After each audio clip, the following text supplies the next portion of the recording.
Hello everyone, welcome to Utkarsh nursing entrance exam YouTube channel. I hope बेटा आप सभी लोग अपने घर पर होंगे, बहुत अच्छी तरीके से अपनी पढ़ाई कर रहे होंगे। मैं लेकर आया हूं आप लोगों के लिए एक बड़ी अपडेट। एम्स बीएससी नर्सिंग जिसके कि फॉर्म्स जारी हो चुके हैं और अब हम बात करने वाले हैं कि इसका सिलेबस क्या रहने वाला है।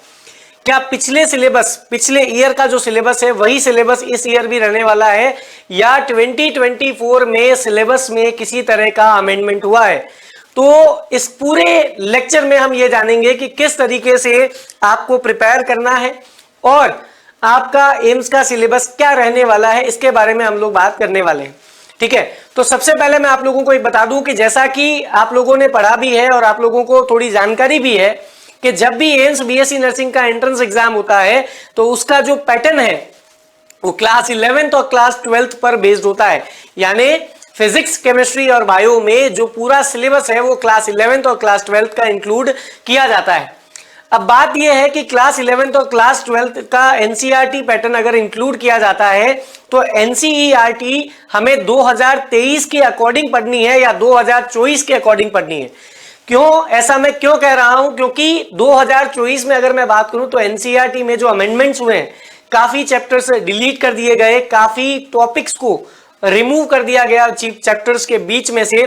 तो ऐसी बहुत सारी चीजें हैं और उसी को लेकर काफी मन में ये ख्याल भी रहता है कि सिलेबस में कैसा आएगा, एनसीईआरटी अभी वाली पढ़नी है, एनसीईआरटी पुरानी पढ़नी है। ऐसे बहुत सारे कंफ्यूजन है जो बच्चों को रहते हैं और उसी कंफ्यूजन को आज मैं दूर करने लाया हूं। तो सबसे पहली बात मैं आपको बता दूं कि जब भी आप बात करेंगे कि हमारा सिलेबस क्या रहना है, तो एज पर अगर मैं बात करता हूं आपके 2024 के सिलेबस के अकॉर्डिंग, तो आप लोगों को याद रखना है कि आपको पूरा एनसीईआरटी पैटर्न पढ़ना है।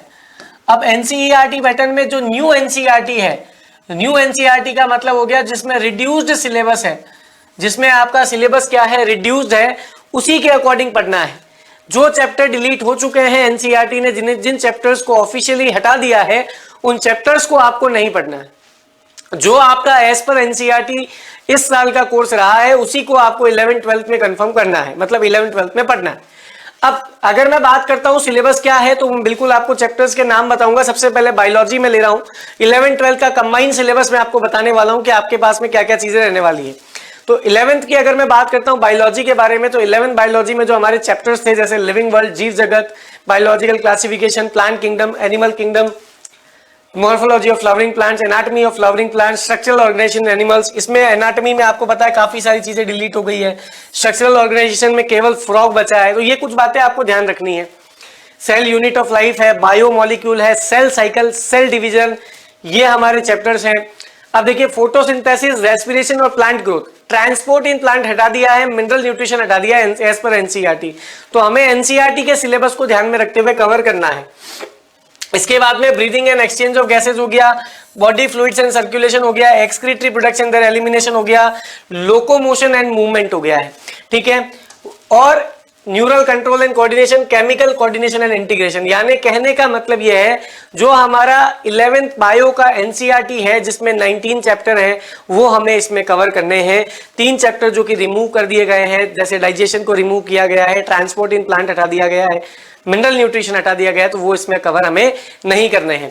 वहीं अगर मैं बात करता हूँ 12th में, तो 12th में पहला ही chapter sexual reproduction in flowering plants है, पुष्पी पादपों में लैंगिक जनन, human reproduction health, principle of inheritance, variation, molecular basis of inheritance, evolution, human health and disease, microbes in human welfare, biotechnology application, organism population, ecosystem, biodiversity conservation.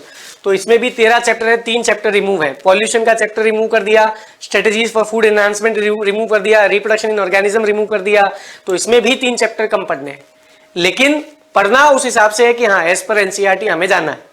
ठीक है, यह आपका बायो का है जिसमें ओवरऑल टोटल चैप्टर में मिलाऊं तो total chapter आपके पास में 32, 11th और 12th के चैप्टर अगर आप मिलाते हैं तो उसे हम बोलते हैं 32 चैप्टर्स बायो के अंदर आपको पढ़ने हैं।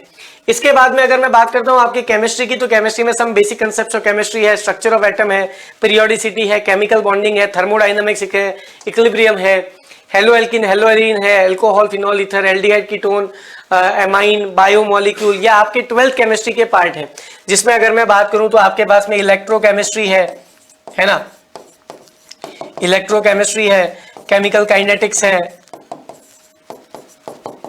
केमिकल काइनेटिक्स है, इलेक्ट्रोकेमिस्ट्री हो गया, केमिकल काइनेटिक्स हो गया, ठीक है, ये सारी चीजें हो गई आपके पास में। इसके अलावा अगर मैं बात करूं तो और भी जो केमिस्ट्री में आपके फर्स्ट पार्ट में 12th में इंक्लूडेड है, मतलब एज पर न्यू एनसीईआरटी जो चीजें हैं वो आपको लेनी है। फिजिक्स में यूनिट एंड मेजरमेंट्स हो गया, 11th का सिलेबस है ये पूरा। Motion, straight line, motion in a plane, laws of motion, work, energy, power, rotational motion, gravitation, electrostatics, है ना, current, electricity, magnetic effect of current, electromagnetic induction, electromagnetic wave, optics, dual nature, atom, molecular, electronic device, communication systems. तो ये सारी चीजें आप लोगों की रहने वाली है। तो होल एंड सोल अगर मैं बात कर दूं तो whole and soul NCERT is the key word I will say. NCERT that is 11th and 12th, class 11th और 12th की एनसीईआरटी पढ़नी है, और वो भी रिवाइज्ड जो सिलेबस है, रिवाइज्ड पैटर्न के अकॉर्डिंग, ना कि पुराना पैटर्न। पुराने पैटर्न को मिलाओगे तो 38 चैप्टर है बायो के अंदर, लेकिन अब 32 है, तो 3 और 3 चैप्टर 6 चैप्टर कम हो गए हैं। तो इन बातों को आपको ध्यान रखना है, क्लियर है। तो NCERT 11th and 12th revised आपको पढ़ना है आपके पैटर्न के हिसाब से। ये आप लोगों के लिए एक बड़ी अपडेट जो मैं लेकर आया हूं। इसके अलावा अगर मैं आप लोगों से बात करूं तो आपकी इस जर्नी को और अच्छा बनाने के लिए, आपकी इस जर्नी को और बेहतरीन बनाने के लिए, आपका एम्स का सपना पूरा करने के लिए उत्कर्ष पर चल रहा है। जबकि आपको पता है कि उत्कर्ष जो है वो हमेशा सपनों को पूरा करने के लिए तत्पर रहा है। बच्चों के, विद्यार्थियों के जो सपने हैं, स्टूडेंट्स के जो ड्रीम्स हैं, उनको पूरा करने के लिए उत्कर्ष हमेशा तत्पर रहा है। और उसी तत्परता को देखते हुए अभी होली धमाका, होली हंगामा जो हमारे उत्कर्ष पर चल रहा है, जो कि 21 से 28 मार्च तक है, इसमें नर्सिंग एंट्रेंस एग्जाम के जो सभी कोर्सेज हैं उनमें अप टू 90% तक का डिस्काउंट चल रहा है। तो इसमें अगर मैं आपको बताऊं तो हाल ही में जो हम लोगों ने कोर्स लॉन्च किया है, टारगेट बैच 2024, मतलब जो बच्चे 2024 में एग्जाम देने वाले हैं, जिनका सपना इसी साल में अपने एम्स नर्सिंग एग्जाम को क्लियर करना है, उनके लिए आरयूएचएस नर्सिंग एग्जाम को क्लियर करना है, उनके लिए अगर मैं बात करूं तो उनके लिए स्पेसिफिकली हमने टारगेट बैच लॉन्च किया है। अभी जिनका एग्जाम होने वाला है एम्स नर्सिंग का, आरयूएचएस का, उनके लिए इसी साल 2024 में बाइलिंगुअल कोर्स है, that is only for 1200 rupees, 1200 only. अगर आप बात करें तो हिंदी और इंग्लिश लैंग्वेज में आपको पढ़ाया जाएगा, दोनों ही लैंग्वेज आपको दी जाएगी। आपको ई नोट्स, कंटेंट जो आपको है वो पूरा मिलेगा, पीडीएफ आपको क्लास पीडीएफ मिलेगी, क्विजेस है, वीडियो सॉल्यूशंस है, ये सारी चीजें आप लोगों को इसमें मिलने वाली, वीडियो और ऑडियो लेक्चर हो गया मतलब। तो ये सारी चीजें आपको इस टारगेट बैच में मिलने वाली है, जिसका प्राइस केवल और केवल 2100 है ना, 1200 रुपए इसका प्राइस है। इसी के अलावा अगर मैं बात करूं, जो हमारे बच्चे इस साल क्लास 12th में एंटर करने वाले हैं, 11th का एग्जाम दे चुके हैं, 12th में एंटर करने वाले हैं, और 12th के साथ जिनका सपना है नर्सिंग एग्जाम्स को क्लियर करना, उनके लिए अगर मैं बता दूं तो उनके लिए भी हम लोगों ने महापैक लॉन्च किया। क्योंकि हम पहले से काफी बच्चे ऐसे होते हैं जो डिटरमाइंड रहते हैं कि हमें लाइफ में क्या करना है, हमें क्या अचीव करना है। तो जो बच्चे 11th पास कर चुके हैं और 12th में एंटर हो गए हैं और जिनका सपना नर्सिंग एंट्रेंस एग्जाम को क्लियर करना है, अपने जो इंडिया की टॉप मेडिकल यूनिवर्सिटीज है वहां से नर्सिंग एंट्रेंस एग्जाम क्लियर करते हुए बीएससी नर्सिंग करनी है, उनके लिए क्लास 12th में के साथ साथ बीएससी नर्सिंग एंट्रेंस एग्जाम की तैयारी भी करवाई जाएगी।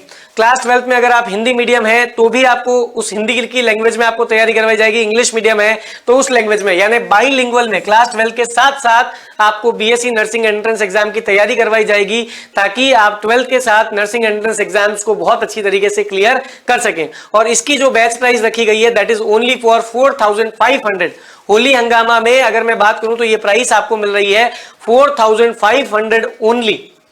आप सोचिए, 2 कोर्स मिल रहे हैं आपको, 12th भी मिल रहा है, बीएससी नर्सिंग एंट्रेंस एग्जाम का भी अलग से आपको मिल रहा है, तो मतलब 2 कोर्स आपको मिल रहे हैं, दैट इज ओनली फॉर 4500। सोचिए आप, और ये आप लोगों के लिए बहुत ही बड़ी अपॉर्चुनिटी है, महापैक ऑफर है ये। तो ये आप लोगों को ध्यान रखना है और बचत के रंगों से रंगे अपना भविष्य बिल्कुल, क्योंकि डिस्काउंट ऑफर जो है वो लिमिटेड पीरियड ऑफ टाइम के लिए है। तो ये जो ऑफर है ये छूटना नहीं चाहिए। और आप सभी लोगों को, इसी के साथ आप सभी को और आपके परिवार को उत्कर्ष परिवार की तरफ से अग्रिम शुभकामनाएं। हैप्पी होली। Thank you.